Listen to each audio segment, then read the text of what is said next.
Oke Bapak, permisi kami dari Universitas PGRI Semarang ini izin mewawancara Bapak. Ini Bapak siapa? Di Ketut Budi Arse. Di sini Bapak asli Bali atau bagaimana Pak? Ya, saya memang asli orang Penglipuran, asli Bali. Bapak ini kan di sini jadi tempat wisata ya Pak ya? Jadi apakah tiap hari selalu ramai Pak tempatnya Pak? Ya, kalau mengenai pariwisata di Penglipuran itu hampir tiap hari ada aja tamu. Nah, tetapi beberapa hari juga mengalami kayak musim sepi, dulu kayak waktu Covid, hampir seluruh wisata kan lumpuh. Hampir seluruh Indonesia wisata itu lumpuh. Tapi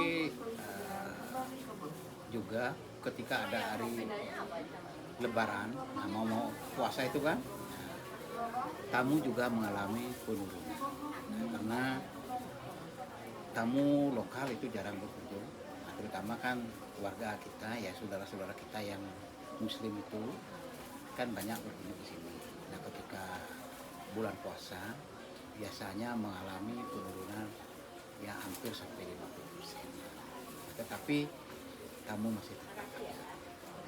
Tapi Iya, tidak seramai sebiasanya iya gitu ya? tidak seramai sebiasanya. Biasanya tamu itu ramai di desa kami itu adalah ketika ada libur panjang, kemudian pas hari-hari libur kayak Sabtu, kemudian ada libur Jumat tanggal merah sampai Sabtu, biasanya tamu itu ramai.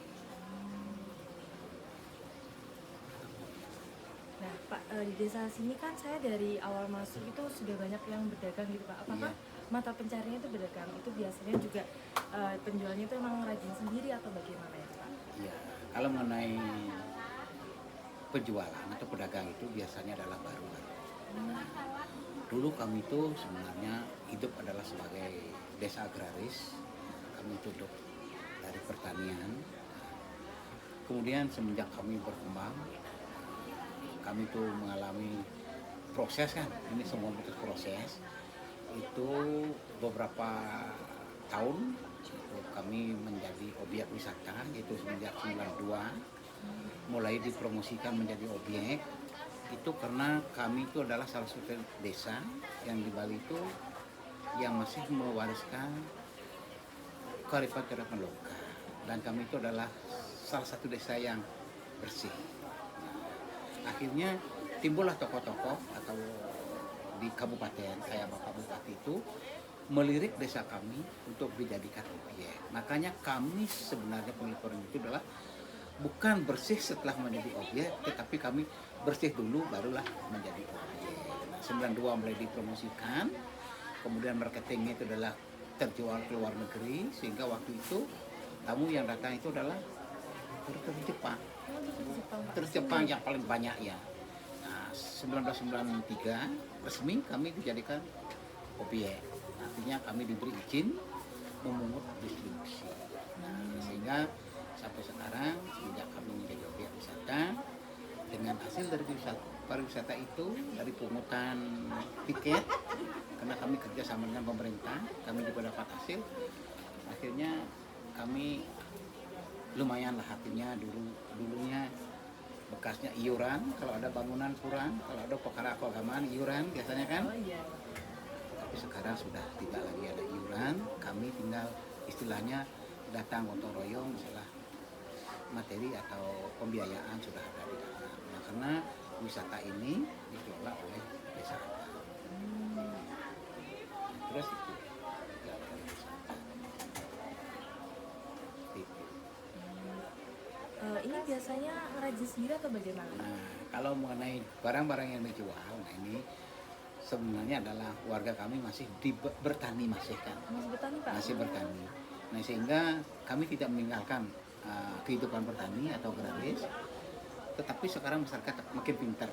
Nah, pagi dia bertani, kemudian sekitar jam 10 atau jam 9 dia pulang dari ladang, terus menunggu dagangannya. Nah, mengenai dagangannya ini ada beberapa memang asli buatan Penglipuran, seperti ada lolo temtem. Nah, lolo temtem itu kan itu adalah salah satu ciri khas memang kuliner dari Penglipuran.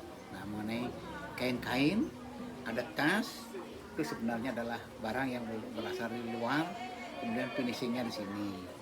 Ada juga yang dari Lombok, kayak tas-tas itu kan, buatan Lombok, itu orang Bali tidak bisa buat itu. Oh iya. Iya, terus kalau jenis anyaman itu biasanya kemudian kain-kain ini mungkin juga datangnya dari Jawa, ya, maka berputar. Nah, kayak gini kan perputaran. Kemudian terjual di Sukawati, kami mengambilnya di Sukawati. Nah, sehingga tapi kami di sini tetap bisa menjual barang itu lebih murah dengan tempat-tempat objek lain. Kenapa? Nah, karena mungkin timbul pertanyaan kenapa? Karena kami di Pengukuran itu sistem jualannya itu adalah mandiri. Nah, artinya tidak menggunakan karyawan. Kami juga tidak dikenai pajak oleh desa. Nah, kami punya hasil walaupun untung 1.000 atau 2.000 itu milik sendiri. Nah, sehingga kami bisa menjualnya itu dapat 1.000 atau 2.000 mungkin sudah dilepas. Nah, sehingga kami bisa jual. Nah, tetapi mengenai produksi barangnya itu sebagian besar adalah dari luar. Kami tinggal menjual. Kalau untuk bertani tuh kira-kira kalau di sini banyak ditanam apa? Nah, kalau kami di sini biasanya dulu ya kami waktu dulu itu tanam padi merah dan jagung. Kemudian cocok tanam yang paling cocok itu adalah kelapa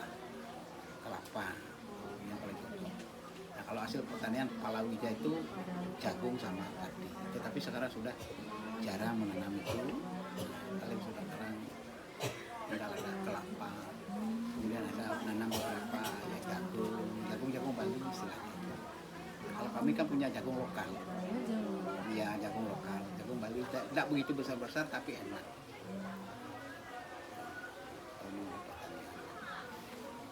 Nah, jadi selain bertani berarti juga berdagang, jadi Berdagang. tetap seimbang gitu ya Iya. Pak, tidak meninggalkan nyawa gitu. Tidak meninggalkan kehidupan petani, tetapi kita mengikuti zaman, namanya perkembangan kan. Iya.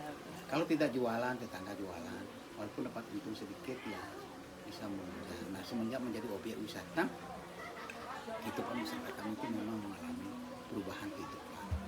Nah, kalau dulu kita bertani kan menunggu uang 50.000 itu kan sulit. Nah, sekarang kalau udah kayak objek ya mungkin 50.000 atau 100.000 itu dapatlah untuk usaha. Ini pertanyaan terakhir Pak, apa yang menjadi ciri khas desa ini Pak, yang paling mencolok ciri khas? Kalau ciri khas kami di sini itu adalah kami salah satu termasuk desa terunik. Unik, desa ini unik. Keunikannya kenapa? Nah, Ibu, adik-adik bisa lihat di depan, pintu gerbang itu kan. Oh iya. Nah, jarang ada desa yang mempunyai pintu gerbang yang sama. Jarang. Nah, disinilah kalau secara filosofis kami hidup di Pengukuran itulah punya prinsip bersatu dan bersama. Nah, sehingga bisa dilihat dari muka pintu gerbangnya sudah sama, seperti persatuannya kuat. Kalau tidak kuat persatuannya, tidak mungkin orang mau membangun yang sama. Nah, karena kehidupan orang kan tidak sama. Ada kaya, ada miskin. Nah, disinilah untuk memutuskan kebersamaan ini sulit. Nah, akhirnya beberapa kali ada forum, diputuskanlah membuat angkul-angkul yang sama, tidak membedakan si kaya dan si miskin. Nah, makanya kalau ingin membangun sesuatu itu harus dipegang 4 prinsip ini. Kalau menurut saya itu 4 prinsip ini dipegang. Satu, kita hidup adalah gotong royong. Nah, ini adalah ciri khas Indonesia kan, gotong royong, kebersamaan, tanggung jawab, rasa memiliki. Kalau adik pegang ini di sekolah pasti akan ada. Sekolah ini adalah milik saya. Kampus ini adalah milik kebersamaan. Kami punya tanggung jawab terhadap kampus. Maka kalau sudah mahasiswanya seperti itu, saya yakin kampusnya akan maju. Coba pegang prinsip itu. Gotong royong bersama, rasa memiliki, tanggung jawab. Kalau sudah mahasiswa tidak punya rasa tanggung jawab, tidak punya rasa memiliki, nggak bisa hidup bersama, gimana? Apalagi kita calon-calon guru. Guru itu harus punya prinsip. Artinya kita tidak hanya istilahnya pada apa yang didapatkan di sekolah. Kalau istilah kuliah itu kan hanya sebagai simbol. teori saja ya Pak? Ya teori saja. Kalau kita tidak mau belajar dan belajar, terus saya tidak bisa menyampaikan kepada anak-anak. Saya juga guru. Oh, Iya. guru di sekolah dasar. Iya, tapi udah pensiun, udah tahun 2025 pensiun. Saya guru SD, mungkin sama nanti SD. Maka punya prinsip mendidik anak itu sulit, tanggung jawabnya berat. Kalau kita lihat mau hasil yang tinggi, nggak usah jadi guru. Cina punya filsafat itu, mungkin adik tahu filsafat ini. Kalau ingin kaya jangan jadi guru. Oh, kalau ingin kaya jangan jadi guru, jadilah pengusaha. Karena guru itu sebenarnya kan korbannya banyak. Korban perasaan, korban waktu, penghasilan tidak mencukupi. Tetapi di mana kebahagiaan? Kita akan bahagia nanti ketika kita punya anak-anak.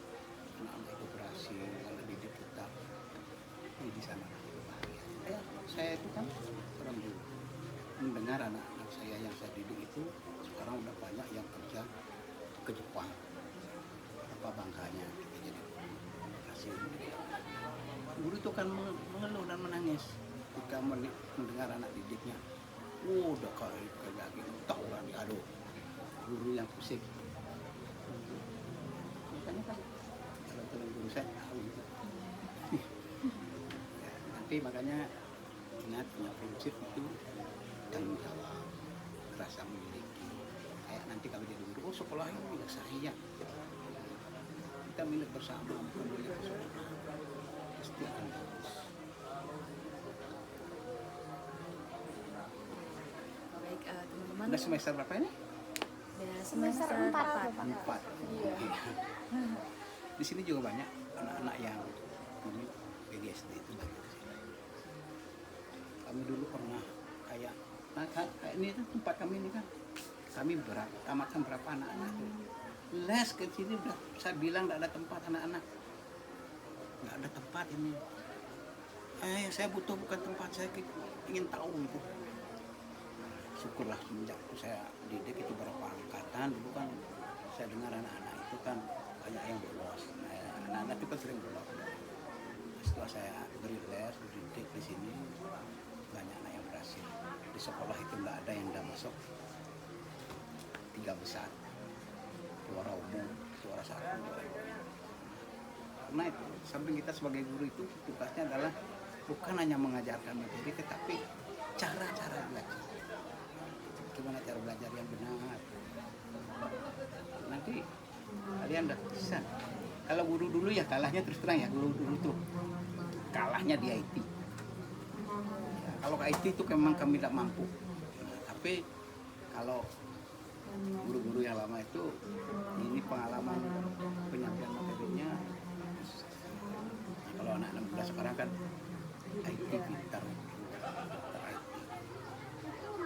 orang mudah kok kalau udah pintar IT apa sudah tersedia, klik telepon sekian udah keluar.